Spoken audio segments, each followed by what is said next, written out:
అదేమిలే అతిగా ఆశపడ్డారు ప్రజలు. అతిగా అత్యాశ పింఛను 4,000, 5,000 వస్తుందని. ఇప్పుడు 100 మందిలో ఇప్పుడు జగన్మోహన్ రెడ్డి 100 మందికి ఇస్తున్నాడు అనుకో, సపోజ్ ఒక వార్డులో ఇప్పుడు 50 మందికే ఇస్తున్నాడు ఈ స్వామి. దానికి ఏం ఎవరు అడుగుతారు పోయి, నువ్వు నాకు ఎందుకు పింఛన్ ఇవ్వట్లేదంటే సచివాలయం అంటే, సచివాలయం పోతే ఇంకోటి మా కార్యకర్తలు టీడీపీ నాయకులు పంచాలా.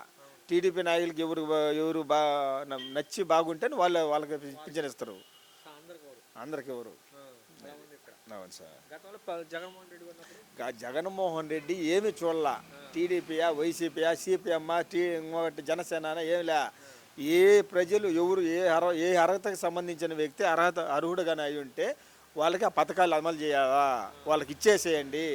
వర్గాలు చూడబాకండి, కుల మతాలు చూడబాకండి, పార్టీ వర్గాలు ఏమి చూడబాకండి, చూడకుండా ఇవ్వండి అనే ఆలోచనతోనే ఇచ్చాడు జగన్మోహన్ రెడ్డి. అదే వచ్చింది వైసీపీ మా కార్యకర్తలు కానీ చిన్న చిన్న నాయకులకి, అదే మాకు చాలా ఇబ్బంది మైనస్ అయింది. ఈసారి ఎలా ఉంటుంది అంటారు నెల్లూరు? 2.0 కదా, రోబో 2 చూసాం కదా, జగన్మోహన్ రెడ్డి కూడా 2.0 చూస్తాం. 2.3 2 కూడా చూపిస్తాడు వాళ్ళకి.